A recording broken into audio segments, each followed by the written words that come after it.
आज हम जानेंगे कि कैसे हम बेली फैट को हमेशा के लिए दूर कर सकते हैं। बेली फैट 3 तरह का होता है: lifestyle induced belly fat, hormonal belly fat और जेनेटिक बेली फैट। तो चलिए जानते हैं इन सभी तरह के बेली फैट के बारे में और आप इनको कैसे कम कर सकते हैं। Number 1, lifestyle induced belly fat. खराब लाइफस्टाइल की वजह से बढ़ने वाले बेली फैट की गिनती पिछले 10-15 सालों में बहुत ज्यादा हो रही है और इसके बारे में सबसे इंटरेस्टिंग फैक्ट ये है कि मेट्रो सिटीज में ये काफी तेजी से बढ़ रहा है और हमारी सोसाइटी के वेल्दी लोगों में यह लोअर और मिडिल क्लास के लोगों के कंपैरिजन में काफी ज्यादा है। इसलिए आज के समय में लाइफस्टाइल इंड्यूस्ड बेली फैट बढ़ता जा रहा है। तो चलिए समझते हैं कि इसमें क्या कारण है और आज से सालों पहले प्रॉब्लम इतनी ज्यादा क्यों नहीं थी जितनी आज हो गई है। क्या आप जानते हैं कि ह्यूमन ईटिंग पैटर्न का एवोल्यूशन कैसे हुआ? बता दें कि हमारे एंसेस्टर्स फीस्ट और फेमिन ईटिंग पैटर्न को फॉलो करते थे। मतलब उन्हें कुछ खाने को मिलेगा, नहीं मिलेगा, या क्या मिलेगा, कितना मिलेगा, कैसे मिलेगा, कब मिलेगा, ये सब प्रिडिक्ट करना काफी मुश्किल था। इसलिए जैसे ही कुछ खाने का उनके हाथ लगता तो उनकी पार्टी हो जाती थी, यानी कि फिस्टिंग, और तब वो अच्छे से खा लेते थे और अपने अंदर इस एनर्जी को स्टोर कर लेते थे ताकि अकाल आने पर उस स्टोर की हुई एनर्जी को वो यूज कर सकें। तो उनकी लाइफ कुछ ऐसे चलती थी कि खाना स्टोर करना, उसके साथ साथ बर्न करना और फास्ट करना। उस समय ना ही पीसीओडी था, ना ओबेसिटी, ना बेली फैट, ना हार्मोनल चेंजेस। जैसे जैसे खाने की अवेलेबिलिटी और ऑप्शंस बढ़ने लगे, ये सभी मेडिकल प्रॉब्लम्स भी शुरू हुई। ऐसा इसलिए हो रहा है क्योंकि आज हमारे पास खाने के लिए काफी सारे ऑप्शंस मौजूद हैं। इसलिए पहला मील खत्म नहीं होता कि हम अगले मील की तैयारी करने में लग जाते हैं और कई बार तो हमें भूख भी नहीं लग रही होती है, लेकिन तब भी हम खाना खा लेते हैं। यानी कि हम अपने शरीर को जरूरत से ज्यादा खाना दे रहे होते हैं और रेस्ट कर रहे होते हैं। यानी कि ना ही कैलोरीज बर्न हो रही होती हैं और ना ही हम फास्टिंग पर जाते हैं। और अब हम भूख के लिए नहीं बल्कि अपने मन के लिए, क्रेविंग्स के लिए, यानी हर मौके पर हम सिर्फ खाते ही रहते हैं। यानी कि खाने की डिमांड बढ़ती ही जा रही है और हमारी लाइफस्टाइल सेडेंट्री हो गई है, क्योंकि अब इस साइकिल में सिर्फ ईट और स्टोर हो रहा है, ना ही ढंग से बर्न हो रहा है और ना ही फास्ट हो रहा है। इसलिए फैट हमारे शरीर में स्टोर होता रहता है और बॉडी के ग्लाइकोजन स्टोर्स भरते जाते हैं। ओबेसिटी इंक्रीज हो रही है और बेली फैट बढ़ रहा है। अब इसका एक ही सॉल्यूशन है कि हम अपने डाइजेस्टिव सिस्टम को ब्रेक दें और ज्यादा से ज्यादा कैलोरी रोजाना बर्न करें। इसके लिए आप इंटरमिटेंट फास्टिंग का तरीका अपना सकते हैं, जिसमें ईटिंग और फास्टिंग दोनों इंक्लूड होता है। जी हाँ दोस्तों, अगर आप अपने बेली फैट को कम करना चाहते हैं तो इसका अल्टीमेट सॉल्यूशन यही है कि हमें अपने डाइजेस्टिव सिस्टम को ब्रेक देना होगा और हमें ऐसा करने की आदत डालनी होगी। बहुत सी स्टडीज में ऐसा प्रूव भी हुआ है कि फास्टिंग से बेली फैट तो कम होता ही है, साथ ही डाइजेस्टिव सिस्टम से जुड़ी बहुत सारी बाकी समस्याएं भी दूर होती हैं। फास्टिंग करने से बॉडी में इन्फॉर्मेशन कम होता है और बॉडी के अंदर मौजूद डेड और डैमेज सेल्स दूर होते हैं।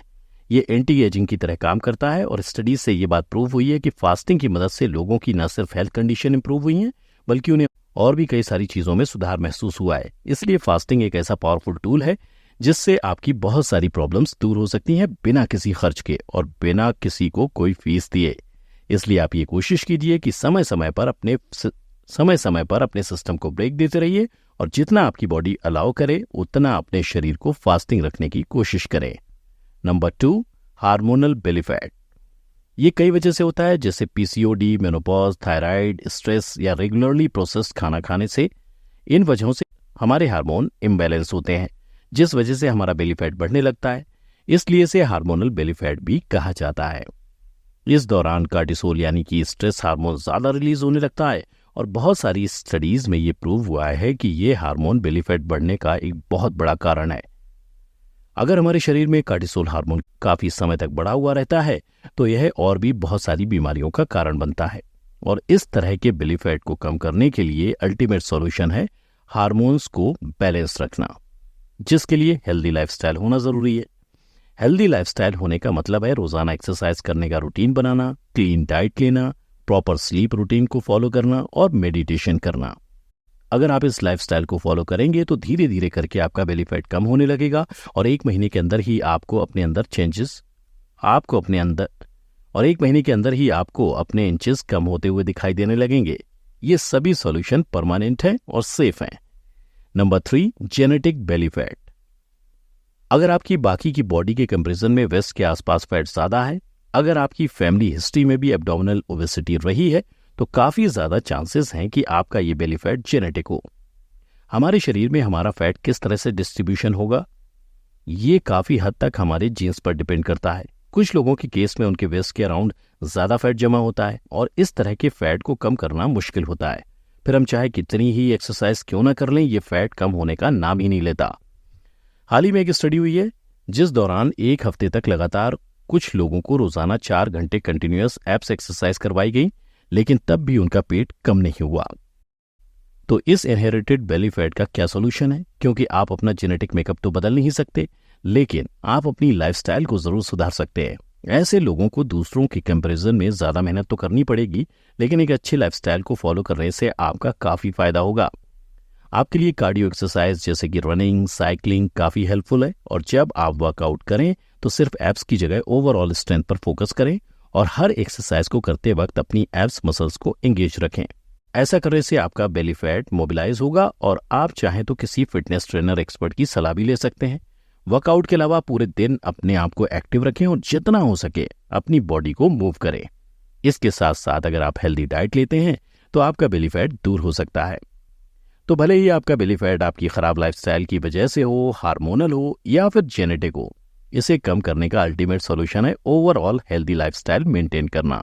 और इन बातों को खास तौर पर जरूर ध्यान रखें कि सबसे पहले एक्सरसाइज करने का अपना एक रूटीन बनाएं, क्लियर डाइट लें, मेडिटेशन करें, प्रॉपर स्लीप पैटर्न फॉलो करें, अपने डाइजेस्टिव सिस्टम को ब्रेक देते रहें, जितनी कैलोरीज आप ले रहे हैं उससे ज्यादा कैलोरीज को बर्न करें, कार्डियो एक्सरसाइज जैसे कि रनिंग और साइकिलिंग को अपने डेली रूटीन में शामिल करें, वर्कआउट करते समय ओवरऑल स्ट्रेंथ ट्रेनिंग पर ज्यादा फोकस करें और एक्सरसाइज करते समय अपने एब्स मसल को ज्यादा से ज्यादा एंगेज रखने की कोशिश करें। और अगर आप इन सभी टिप्स को फॉलो करते हैं तो आपको ना कभी किसी सप्लीमेंट की या फिर किसी सर्जरी की जरूरत पड़ेगी। तो दोस्तों, आज की वीडियो में बस इतना ही। हमें उम्मीद है कि आप इन सभी जरूरी बातों को फॉलो जरूर करेंगे और हमें अपनी राय कमेंट करके जरूर बताएंगे। इसके अलावा अगर आपको हमारा वीडियो अच्छा लगा और आप हफ्ते में 2 बार एंटरटेन होना चाहते हैं तो हमारे चैनल हेल्थ एंजॉय को लाइक करें, सब्सक्राइब करें और साथ ही बेल आइकन को प्रेस करना ना भूलें, ताकि आपको लगातार हमारे चैनल से जुड़े सभी अपडेट्स मिलते रहें। तब तक के लिए धन्यवाद।